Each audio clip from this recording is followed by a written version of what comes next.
Happy Tuesday, and welcome to the Ram Ashram Satsang practice session, where you'll learn a modern Satsang method for obtaining peace, light, and love in your life.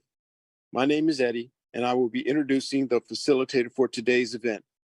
But first, I'd like to give you a brief introduction to this practice session. If you direct your attention towards the screen, you'll see the first element is Satsang. Satsang is a scientific method whereby we may obtain peace, light, and love in this life. It requires no physical skill, spiritual accomplishment, or meditation experience to begin this practice. Satsang consists of two words, Sat and Sang. Sat means positive energy, and Sang means to be with or to be in the presence of. Therefore, the word Satsang means to be in the presence of positive energy. The next element is meditation. Meditation is an important element of Satsang. When we meditate, we withdraw consciousness from worldly objects and direct it inwards to focus on a single thought. In doing so, our minds become calm and our thoughts become pure, thereby allowing us to obtain higher states of consciousness, such as enlightenment, peace, light, and love. Inner orientation. There are two types of Satsang, inner Satsang and outer Satsang. An example of outer Satsang would be chanting or attending pilgrimages. When we practice outer Satsang, we have the potential to change our behavior. But only through the practice of inner Satsang can we obtain higher states of consciousness, such as enlightenment, peace, light, and love. The Satsang that you will learn today is an inner Satsang where we meditate in silence. Group session. These practice sessions are structured for group participation. When we meditate as a group, our focus is improved and our personal progress along our spiritual path is expedited. By regularly attending these practice sessions, the benefits of group participation are amplified. Joy and inner happiness. All beings wish to experience joy. Joy is the eternal longing of the soul. But only through the practice of inner Satsang can we obtain a joyous state. Each time we practice Satsang, our inner happiness gradually increases, ultimately culminating in a state of joy, which we experience 24 hours a day, 7 days a week. The agenda for today consists of 3 sessions: the informative session, the practice session, and the interactive session. During the informative session, a lecture will be given about a satsang topic, the founder, or some relevant spiritual topic. During the practice session, you'll receive instructions on how to meditate, followed by a period of practice. During the interactive session, you have the opportunity to ask questions, or there'll be a panel discussion. And now, I'd like to introduce the facilitator for today's event. He has over 40 years of satsang experience. He's the grandson of Guru Maharaj, the founder of Ramashram Satsang. He was born into a satsang family where he experienced his family members obtain states of enlightenment and lead lives of peace, light, and love. At an early age, he began traveling with the mission throughout India, facilitating satsangs. And during that time, he witnessed the positive effects that satsang could have on mankind. And upon arriving to the United States, both he and his wife continued to facilitate satsangs for local satsangees. He has led teams of satsang members in translating important satsang literature into English and has worked tirelessly to make satsang more accessible to Western and English-speaking audiences. He currently travels throughout the United States, India, and England, facilitating satsangs while maintaining his duties as a husband, a father, and an IT executive. Today, he will teach us a rare and ancient form of satsang as taught by Guru Maharaj. Please join me in welcoming Mr. Sanjeev Kumarji. So happy Tuesday, everyone. Glad that we are here. Thanks, Eddie. As Eddie was talking about the difference between inner satsang and outer satsang. So let's step back and think about what are we here for and how would we accomplish this. So number one goal for today's session is to connect with peace. And peace, like really inner peace that even what I have seen is like if we meditate and connect with peace for 30 seconds, it's just so refreshing. So, it recharges us in so many ways. And in the process, while we are trying to do that, we relax a little, we calm our minds, resting. Now, interestingly, I like to point out that the current research is also showing that physical resting doesn't necessarily mean that our minds are at rest. So to have our mind be in a restful state, we need to meditate or do some other things which concentrate the mind on something specific, and that is more restful to the mind. So I was just reading some, my grandfather started this in 1930. He wrote books, so many different books. And this one, he is talking about a couple of things. I'll just high level. Number one, why don't we clean our mind, which he says is more of the inner body. So we take care of the outer body so much, but not necessarily of the inner body as much. And when we try to cleanse the inner body, the question becomes, what approach should we take? And, he's talking about there are so many ways in which we can do that cleansing, but typically meditation is one of those ways in which we can cleanse our thoughts, our mind, our inner world. but in the process, what we find is that, whatever approach we take, he kind of, there he gives an example of, a wild horse, which is not in our control. So if our mind is like that versus, you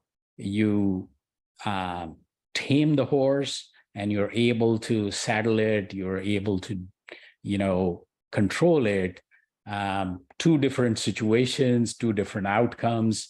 And he's saying that there are these techniques where, you try to tame this horse and mind, and he actually is going and giving various examples of how, through the ancient times, we have tried to control our mind, and the challenges and the hurdles and all the things that come in between.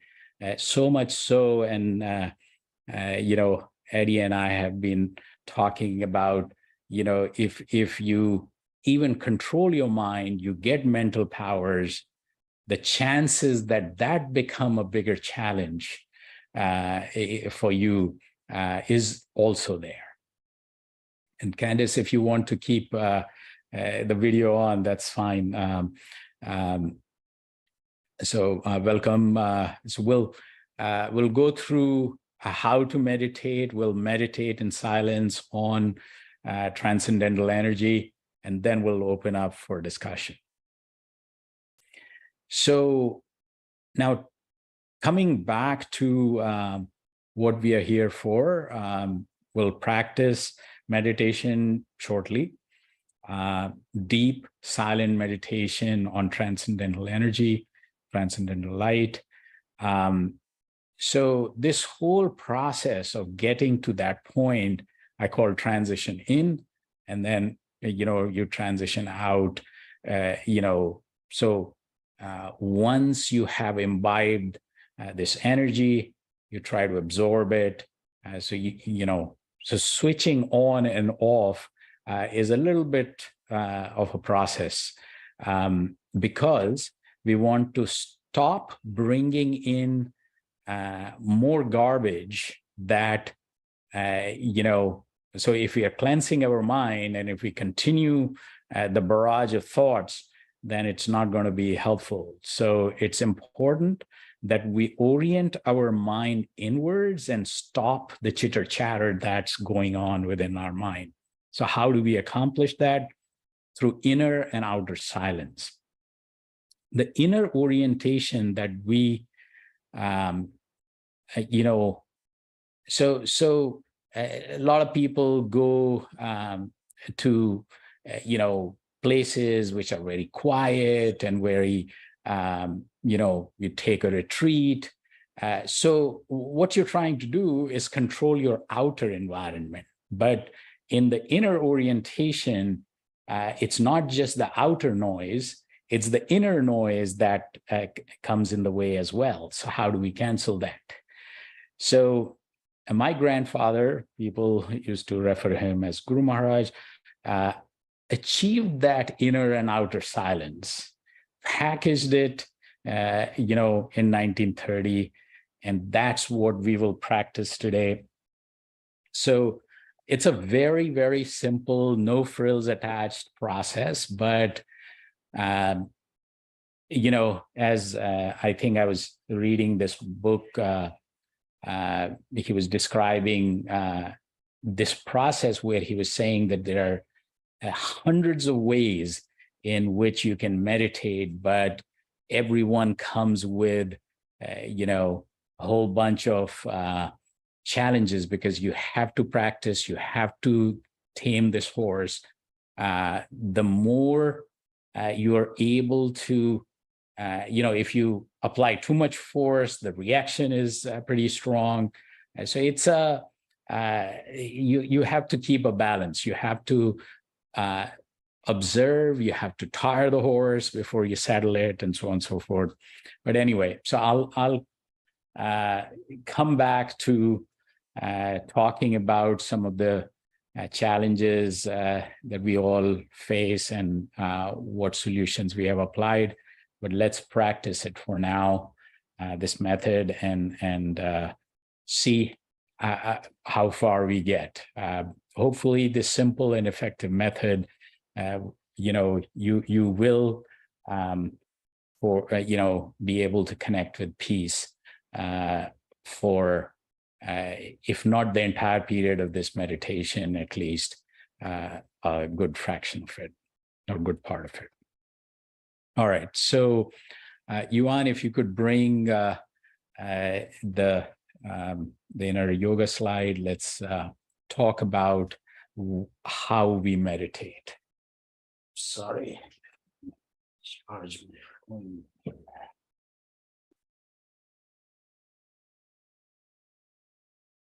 Okay, so Maharishi Patanjali, who is also one of the fathers of yoga philosophy, in Yoga Sutra, he talked about Ashtanga Yoga, which means 8 limbs of yoga. Out of the 8 limbs, interestingly, while 2 of them are physical and breathing exercises, 4 of them are meditative, practices or aspects.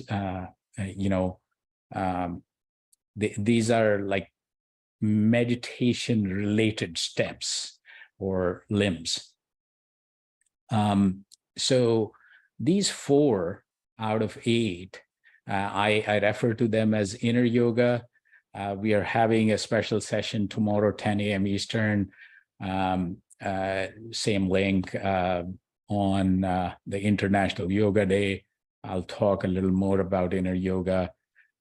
So 4 of these 8 limbs are inward orientation. So first, let's focus inwards. Peace is inside, not outside. So let's stop looking for it outside, and then concentrate, which means what do we want to manifest? What's our object of concentration? So here we take,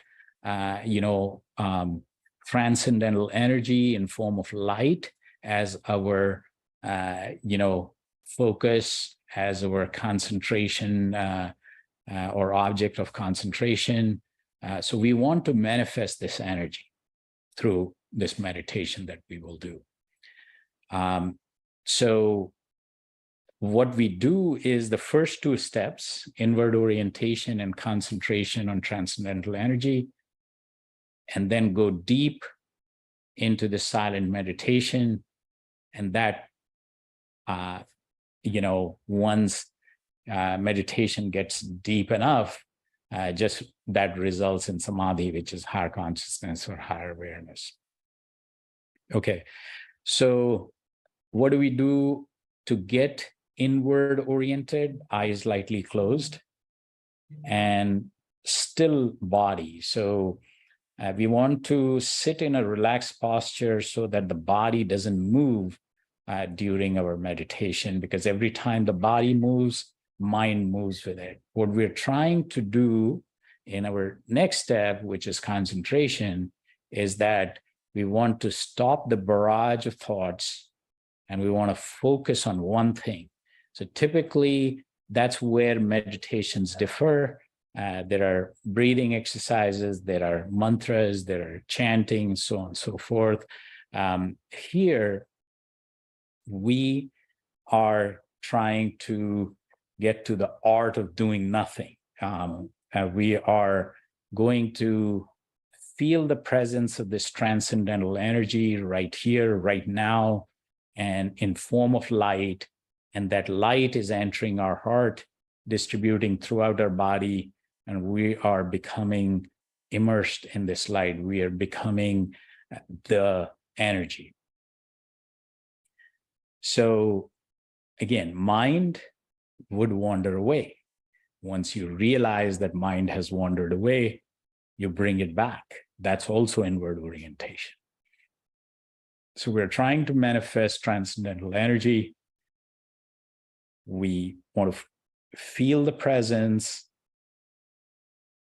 We want to connect to it.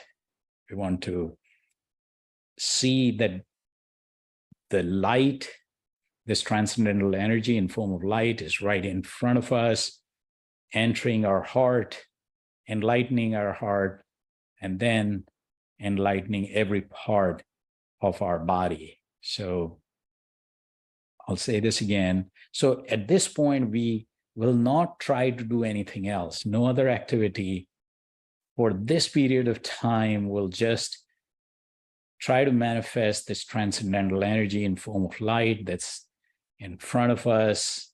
It's entering our heart, distributing throughout our body, and we are becoming one with this light. We're getting totally immersed in this light. We'll start with music that helps the concentration. Then music will fade away, and we'll continue this meditation in silence. And then we'll transition out with music, and then we'll have some discussions before we wrap up. We'll start now.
So happy Tuesday, everyone. Glad that we were here for the meditation, and welcome to Satsang family. And this is your time. Questions, comments, anything you want to share, what's working, what's not working. And before I open it up, so Eddie, as I was reading this article written by Guru Maharaj, I was, even after 40 years, I have days when I feel it was a good meditation or not so good meditation. There are deep sessions, and then there are these very shallow ones. So the question that's, got triggered by this article was, why is meditation more difficult than it ought to be? So, Eddie, any thoughts on that?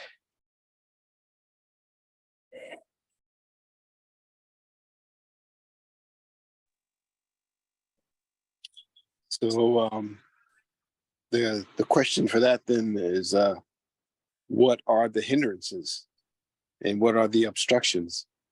Mm-hmm. And so, you talked about these many times before. The hindrances and obstructions are, our behaviors, the negative forces, if you will, or what we call the satanic forces, our bad habits, which we have to overcome. And so you can even include the yams and niyams in that, because as we improve our character, those yams and niyams become, I guess we become more compliant with those yams and niyams. And in doing that, the transcendental energy becomes multiplied and more intense, allows us to, move upwards. So, well, basically, in summary, what causes us problems during meditation are those obstructions, and there are many forms. And just by being here and being in this group and having that transcendental energy infused in us, we're uplifted. With the help of Guru, we're uplifted and to a state where we're above our emotions and we can experience that peace. And after we do that, we have a knowledge of what that peaceful state is like. And when we have that, we know how to basically move and maneuver and position our minds and how to behave in this world such that our emotions don't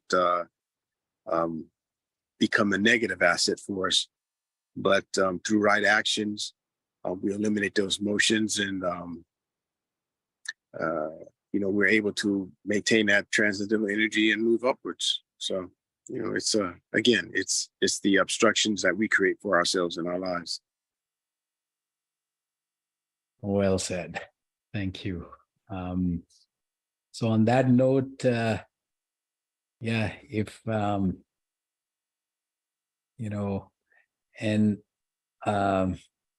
so also tomorrow 10 a.m. we have a special session for the International Yoga Day, 10 a.m. Eastern. And July 1st, we are doing an in-person in Vienna, Virginia, so Vienna Community Center auditorium. So that's actually dedicated to the next generation of satsangis.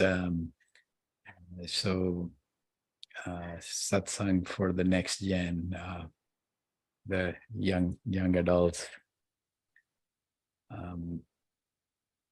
So Jackie, if you know, I'm not sure, your son was there last time in person. So if it will be on inner yoga. So we'll go over some of the 8 limbs of yoga and the 4 meditative aspects of those. So that's the plan.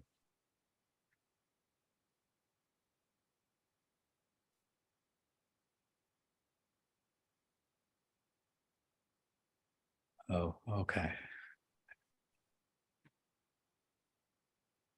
So yeah, it's a long weekend, so not sure who will be there, but I'm actually having the traditional session. So Guru Purnima, which is the day dedicated to Guru, is on July 3rd.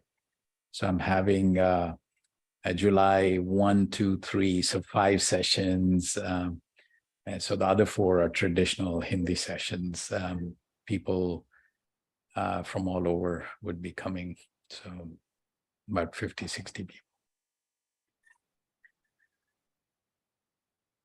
So yeah, we'll miss you, Jackie, but yeah, next time. So Candice, how are you? Can you guys hear me okay? Yeah.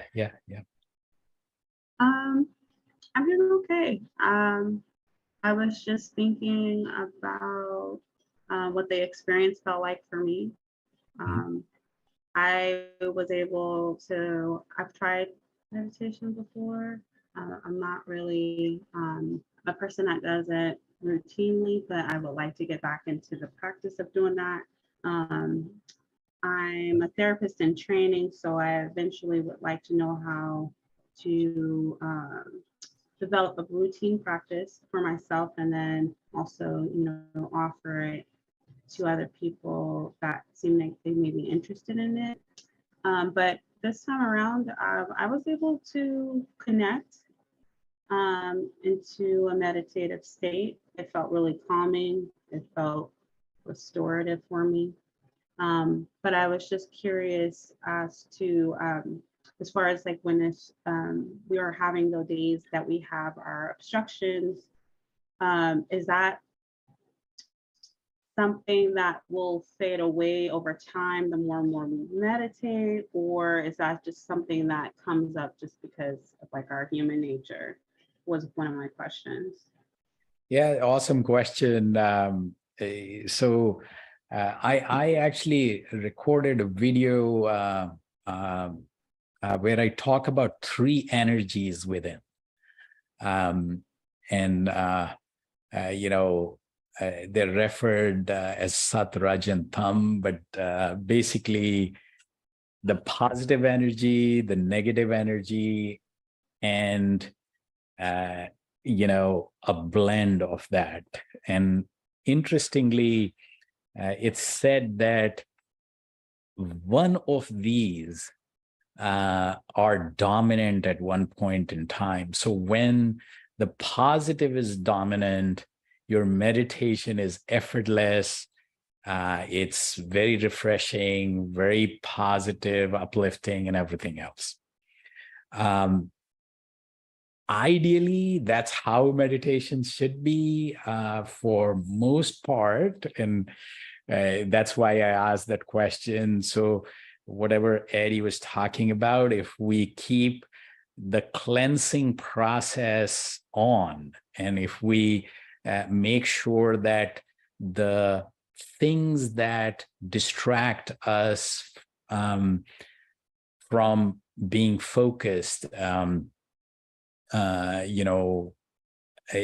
all of those, and there are plenty of those things, so if we keep those at bay, ideally meditation should be that way. But what you will realize is that for no reason other than that, just, some days the negative is the dominant state.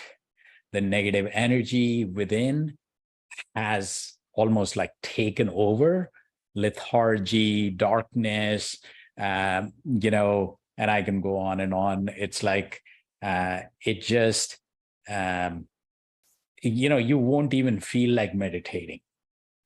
And for those days, my grandfather used to say that that is the part of the practice aspect. The practice is typically, he used to emphasize, everyone emphasizes meditation. You lose the momentum, by breaking it. So practice, ideally every day. Don't, if you miss, it should not be more than a week's break, and, so on and so forth. So it's like, so that practice, one aspect of that practice is that during the days when you are not feeling so uplifted, when you're not feeling like meditating, those are the days when you actually need to meditate. So once you get to that point, then your practice is getting actually deeper and more consistent. And, you have to, so the down like days, you have to, cut through. And if you're meditating, the chances are that, so as you were saying, as you practice, as you get to states where my grandfather used to refer to inner happiness. So inner happiness is happiness where it's not attached to physical possessions. It's not attached to any situations, people. It's just what's your normal level of happiness, right? So things will make it go up or down, and then you will settle. Where do you settle? If that inner happiness state is getting higher, then your meditation is going well. And so your inner happiness level, if it continues to rise, what happens is that as you go along, your meditation practice will lead to this higher level of joy, higher level of happiness, and the downturns are shorter. Actually, I attended, one of my class fellows did a session, and he was talking about FIR, the frequency, intensity, and the recovery period gets reduced. So, right, so it's very interesting. So frequency, intensity, and recovery period, they continue to reduce. And as your practice evolves and becomes more mature, it leads towards zero. It won't become zero, but it leads towards zero because your three energies within, so dark and white energies, so uplifting energy, the one that pulls you down. But then there is this third one, which is also very important, which is the blend, where there is, so blend is where the motion is, because when it's like really negative, when it's really positive, it's a state of that, it's a more like there is less or little motion in there. Motion is when there is a blend. So in the sense that when a little bit of positive, a little bit of negative, then there is a push and pull. When there is push and pull, there is activity. And when there is activity, so some days, and lots of people who meditate have gone through this, you close your eyes and barrage of thoughts just kick off like a movie. And Sometimes it lasts for just a session or two, sometimes it's for days, sometimes it's for weeks, months. So this is also a cleansing process. You have to cut through that too. But you close your eyes and you see things which you haven't seen before. So those things are somewhere inside. They also come out and get cleansed. So these three energies actually you have to cut through. So that's what I would say. So either one of the three will be dominant, and that will define your meditation experience, but your practice is beyond your meditation experience, because those will go up and down, but your practice ought to be consistent. So that's so I hope that makes sense. That does make sense. Thank you for explaining that to me. Would you say that the blended state is kind of more common for beginners to kind of experience? Because I feel like that's what I experienced today. It was like this movie, and I wasn't trying to just shut it off immediately. I just noticed these strange visions and imagery came up, and I'm like, some of it felt like I never seen this person before, but it was just strange. But it went away, but I found myself still being able to relax and just feel like I was in this meditative state. Yeah, you're absolutely right. The blend and the dark one, those are the two, which is where we start.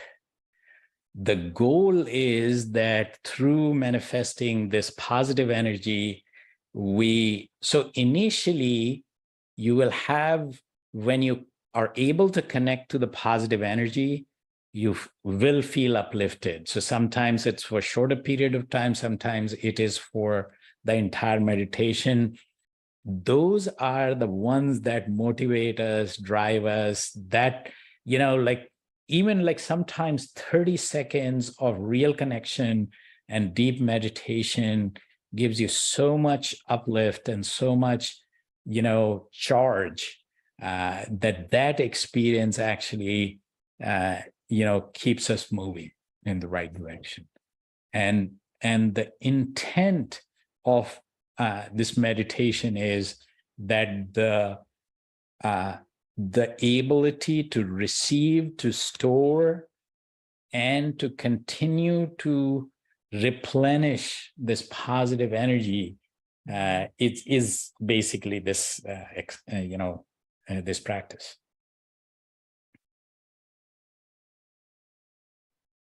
I guess the last thing I want to say to that is then, I guess, do you think that the experience that people have where they feel like they cannot control their mind, calm their mind, that's where they feel discouraged, like it's not something for me, I can't get through this, I won't even try anymore, because I feel like what's kind of like normal to expect with meditation is happening, but they don't recognize that that's normal. And so they become discouraged and quit. Yeah, absolutely. My father used to give this example of these three energies. And his first statement used to be that lots of people think that when the other two states are more stronger or longer, people think that their meditation is gone haywire, or they don't know, or it's not happening, or blah, blah, blah, and they discontinue. And he said like that's a big mistake. That's not how it ought to be, because his example used to be that, let's say there is a room and you try to, somebody hasn't touched it and there's a lot of dust, but it's all settled. So it feels clean, but when you start cleaning, the dust unsettles and it feels more dirty than before. But that's part of the cleansing process. So he used to give that example that, so this, barrage of thoughts or more, dark interventions and all that and that is where he also used to say that, a lot of people think that I can read and I can watch some videos, and why do I need someone to guide me through meditation? And he used to give that example that when you have these situations come up when inner dark energies intervene, what do you do?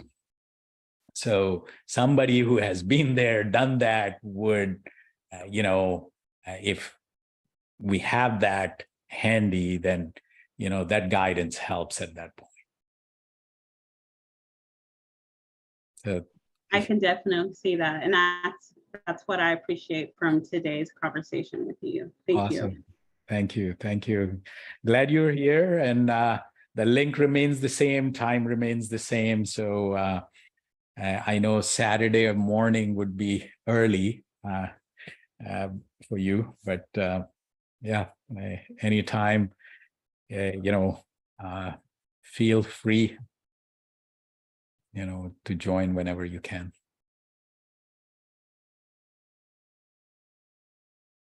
So, any other comments, questions?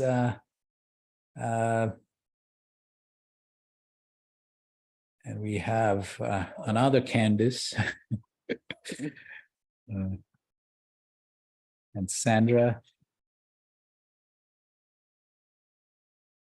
So before we wrap up, anything?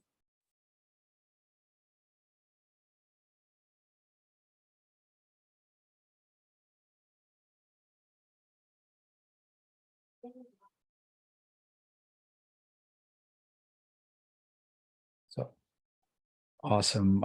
So Eddie, what's the wrap up for today then?